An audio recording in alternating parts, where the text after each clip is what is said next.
The Biden administration is announcing sweeping legal actions against Chinese fentanyl chemical producers. That's one step, but my God, how many years late? How many tens of thousands of Americans have died because of fentanyl poisoning? The compounds are produced in China, shipped to Mexico, where they're combined into the deadly fentanyl, which comes over our border. And I have said for years now that is an act of war by China and by Mexico. It's an act of war against the American people because 100,000 plus people died last year from fentanyl. Another 100,000 or more will die this year from fentanyl. We're doing nothing about it. Finally, they wake up and say, oh, we should do something about this. They should have done something about fentanyl a long time ago, Aila, is my opinion, and I think we are grossly inadequate in our response. Your thought?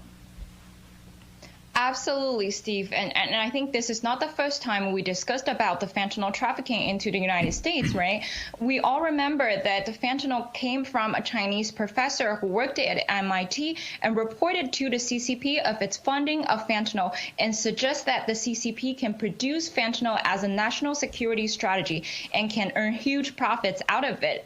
And that this is how CCP started its production lab in Nanking City in China and produced and started trafficking fentanyl, to the United States since then. The Chinese Communist Party's officials had never stopped its selling or production of fentanyl, had never talked about anything about fentanyl in the States. Steve, this is how, the U.S.-China relationship expert in China, Jin Canrong, commented about the fentanyl trafficking and the U.S. sanctions.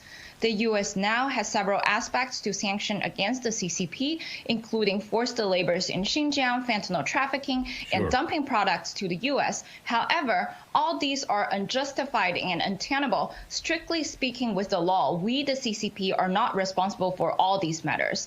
Thinking about how many lies they have been telling about, and this is the CCP who implemented the whole fentanyl trafficking plan to the United States, released the virus, and lied about all its crimes and cover up the facts.